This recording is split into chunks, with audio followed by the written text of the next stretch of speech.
अल्हम्दुलिल्लाहि रब्बिल आलमीन वस्सलातु वस्सलामु अला सय्यिदिल अंबियाइ वल मुरसलीन अम्मा बादु फ़अऊज़ु बिल्लाहि मिनश शैतानिर रजीम बिस्मिल्लाहिर रहमानिर रहीम। मुअज़्ज़ज़ तलबा, जिस तरह के आपको मालूम है कि नवी जमात में सूरतुल अनफ़ाल का तर्जमा, इससे मुतल्लिका मुख्तसर सवालात, इसके मुश्किल अल्फाज के मानी और MCQs ये आपके निसाब में शामिल है। तो इस सिलसिले में पहले 3 असबाक जो हैं वो वाज़ी हो चुके हैं। आज इंशाअल्लाहुल अज़ीज़ चौथा लेसन या चौथा सबक जो सूरतुल अनफ़ाल की आयात नंबर 29 से लेके 37 तक पर मुश्तमिल है और निसाब में अद-दर्सुस्सानी अलिफ़ के नाम से इसको शामिल किया गया है। चौथे सबक के इंशाअल्लाहुल अज़ीज़ हम मुख्तसर सवालात जो हैं उनको पढ़ेंगे। तो जो हमारी मश्क में सवाल है वो ये है, इस सबक में तक़वा के क्या इनामात बयान हुए। सूरतुल अनफ़ाल की आयत नंबर 29 में आता है, या अय्युहल्लज़ीना आमनू इन तत्तक़ुल्लाह यजअल लकुम फ़ुरक़ानन व युकफ़्फ़िर अन्कुम सय्यिआतिकुम व यग़फ़िर लकुम वल्लाहु ज़ुल फ़ज़लिल अज़ीम। तो तक़वा के जवाब ये है कि तक़वा के इनामात इस आयत में बयान हुए हैं। क्या हैं कि अगर कोई मुसलमान अपने दिल में तक़वा पैदा करता है, अल्लाह ताला से डरता है, तो पहला फ़ायदा ये है कि अल्लाह ताला उसके लिए अम्र फ़ारिक पैदा कर देता है। दूसरा फ़ायदा उसकी बुराइयां दूर कर देता है।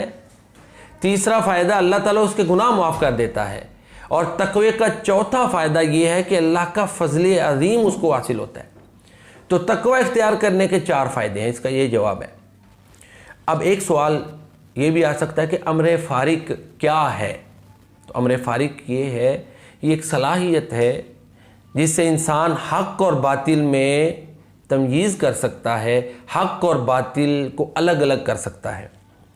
दूसरा सवाल जो इस सबक में इम्तिहानात में आम तौर पर आता है वो ये है, वइज़ यमकुरु बिकल्लज़ीना कफ़रू में किस वाक़या की तरफ इशारा है। तो मुख्तसर जवाब जो एक लफ्ज़ में दिया जा सकता है वो ये है कि वइज़ यमकुरु बिकल्लज़ीना कफ़रू में वाक़या हिजरत की तरफ इशारा है। अब थोड़ी सी इसकी तफसील समझिए। वइज़ यमकुरु बिकल्लज़ीना कफ़रू, ए नबी करीम सल्लल्लाहु अलैहि वसल्लम, आप वक्त याद करें कि जब ये काफ़िर लोग आपके ख़िलाफ़ चाल चल रहे थे। चाल क्या थी कि इन्होंने एक मीटिंग बुलाई, खुफिया मीटिंग थी।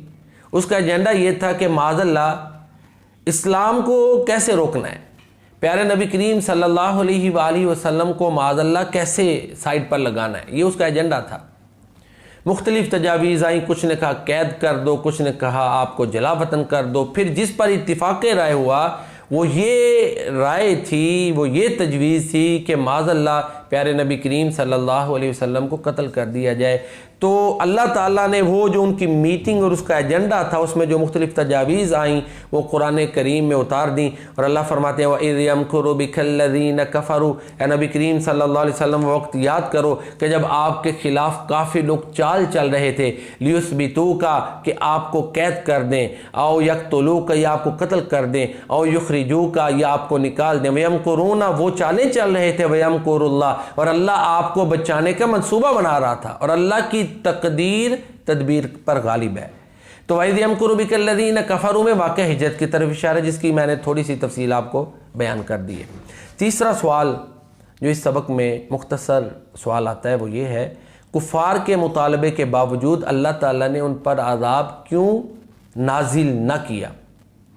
इसका मुख्तसर जवाब ये है कि मक्का मुकर्रमा में चूँकि प्यारे नबी करीम सल्लल्लाहु अलैहि वसल्लम हिजरत से पहले बनफ़्से नफीस मौजूद थे, आपके एहतराम की वजह से अल्लाह ताला ने कुफ़ार मक्का के अज़ाब के मुतालबे के बावजूद उन पर अज़ाब नाजिल न किया।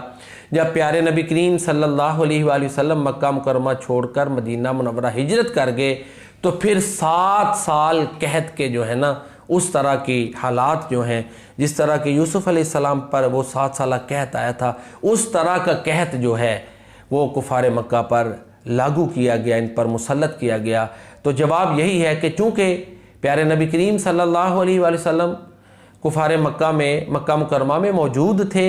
आपके एहतराम की वजह से अगरचे कुफार कुरानी आयतों का मजाक उड़ाते थे, अजाब का मुतालबा करते थे, प्यारे नबी करीम सल्लल्लाहु अलैहि वसल्लम की शान में बड़ी नाजेबा बातें कहते थे, तो उनके मुतालबे के बावजूद, इन गलतियों गुनाहों के बावजूद अल्लाह ताला ने प्यारे नबी करीम सल्लल्लाहु अलैहि वसल्लम के एहतराम की खातिर जो है ना, उन पर अजाब न भेजा और उनको अजाब से बचा लिया। और एक सवाल ये भी बनता है कि कुफार मक्का पर बाद में अजाब क्यों नाजिल किया गया, हिजरत के बाद क्यों नाजिल किया गया, तो उसका भी जवाब इसी में मौजूद है।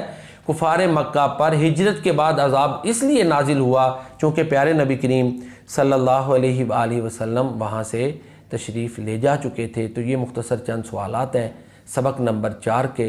अल्लाह ताला हमें कुरान करीम पढ़ने समझने की भी साथ इम्तिहान के साथ साथ हमें कुरान करीम को पढ़ना और समझना भी चाहिए। अल्लाह ताला हमें इस नेकी की भी तौफीक अता फरमाए। वमा अलैना इल्लल बलागुल।